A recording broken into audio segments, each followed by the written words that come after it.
We have a king who rides a donkey. We have a king who rides a donkey. We have a king who rides a donkey, and his name is Jesus.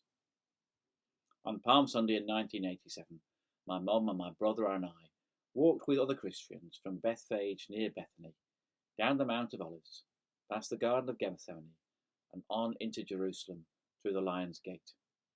There were hundreds, perhaps thousands of people. So gathering seems fundamental to the season. But today we're not able to gather, and we must note Palm Sunday in small household groups or even on our own. Each day this week we will be reflecting on a verse of Fred Kahn's hymn, We Have a King Who Rides a Donkey. I am using it by the kind permission of the copyright holder, Stainer and Bell Limited, London.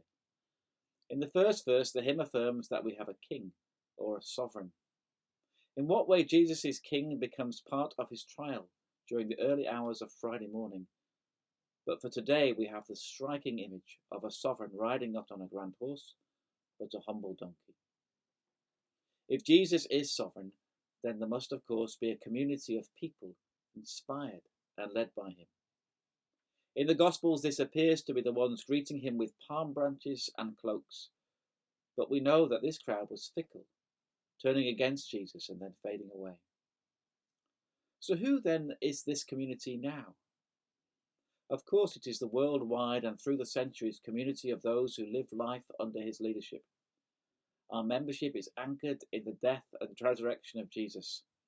So surely we remain part of that community, that commonwealth even, despite the fact that we are dispersed in our homes. Some Passiontide hymns lack even a hint of resurrection, and there is a truth that sometimes we need to dwell with God in the dark side of human nature. But this hymn alternates verses describing or alluding to scenes in Holy Week with a chorus that confidently affirms the resurrection. There is hope, even amidst pain. During these days of Holy Week, we are not, after all, recreating the events in real time. Jesus will not, in fact, die on Friday or be raised on Sunday. For Jesus died once for all then, not now. Rather, we are remembering for the purpose of seeking God's word for us today. Even if we undertake a discipline this week, like reading the Passion story from one of the Gospels, or praying the Stations of the Cross, we are still doing so in the light of resurrection. Together, we follow a King who died, but is also risen and ascended, and sovereign over your life and mine. Jesus the King is risen. Jesus the King is risen.